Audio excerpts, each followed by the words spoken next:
සාමාන්‍යයෙන් විභාගයක් කිට්ටු වෙද්දී හැමෝම ඔබට කියන්නේ දැන්වත් පාඩම් කරන්න පටන් ගන්න. නිදාගන්න එපා. ෆෝන් එක අයින් කරන්න කියලා.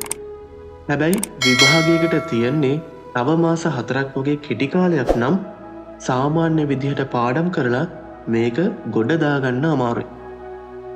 ඒත් මාස 4කින් අමාරුම විභාගයක් වුණත් පාස් වෙන්න පුළුවන්. ලෝකයේ දක්ෂතම අය පාවිච්චි කරන කවුරුත් හංගගෙන ඉන්න මනෝවිද්‍යාත්මක රහස් ක්‍රම ටිකක් තියෙනවා කියලා ඔයා දන්නවද? සාදරයෙන් පිළිගන්නවා අපේ අභිරහස් පිටුවට.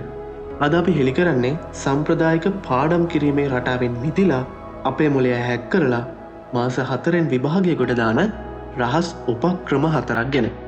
එහෙනම් රැඳිලා ඉන්න මේ සුවිශේෂී වීඩියෝ එකේ අවසන් තප්පරය තෙක්.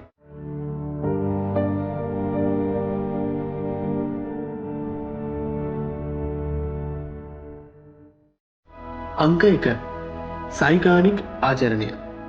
ගොඩක් අය පාඩම් කරන්න ගත්තහම ඒක සම්පූර්ණයෙන්ම ඉවර කරනකම්ම නැගිටින්නේ නැහැ. ඒත් මනෝවිද්‍යාවට අනුව අපේ මොළයට වඩාත් හොඳින් මතක හිටින්නේ අතරමඟ නැවැත්තුව දේවල්. ඒ නිසා අද ඉදම් පාඩම් කරනකොට එක කොටසක් ඉවර වෙන්න හරියටම විනාඩි 5ක් වගේ තියෙද්දී එකපාරට නැගිටලා පොඩි විරාමයක් ගන්න. එතකොට මොළය ඒ අඩාල වුණු කොටස ගැන යටිහිතින් හිතන්න පටන් ගන්නවා. ඊළඟට ඇවිත් පාඩම් කරද්දී කලින්ට වඩා දෙගුණයකින් ඒක මතක හිටිනවා. අංක 2 ගොඩක් අය ඇඳේ දිගා වෙලා නැත්නම් සින්දු අහන ගමන් කම්මැලිකමට පාඩම් කරනවා. හැබැයි විභාග ශාලාවේදී තියෙන්නේ නිශ්ශබ්දතාවයක්, වෙනස්ම පරිසරයක්. මනෝවිද්‍යාවේ මේකට කියන්නේ ස්ටේට් ඩිපෙන්ඩන්ට් මෙමරි කියලා. ඒ කියන්නේ අපි යම් තොරතුරක් මොළයට ඇතුල් කරන වේලාවෙ තිබුණු පරිසරය සහ මානසික මට්ටම ඒ තොරතුර නැවත මතක් කරන වෙලාවෙ තිබුණොත් මතකයට එන වේගය වැඩි. ඒ නිසා මේ මාස 4 විභාග ශාලාවේ ඉන්නව වගේම පුටුවක කෙලින් වාඩි වෙලා නිශ්ශබ්දව පාඩම් කරන්න පටන් ගන්න. එතකොට විභාගයේදී උත්තර මතක් වෙන වේගය ඔබවම පුදුම කරා. අංක 3 බ්ලර්ටින් එහෙමත් නැත්නම් ඉස්කොලේ රහස. මාස 4ක් වගේ කෙටි කාලයක් තියෙද්දී පොත් දිහා බලන් ආයෙ කියවන එකෙන් වැඩක් වෙන්නේ නැහැ.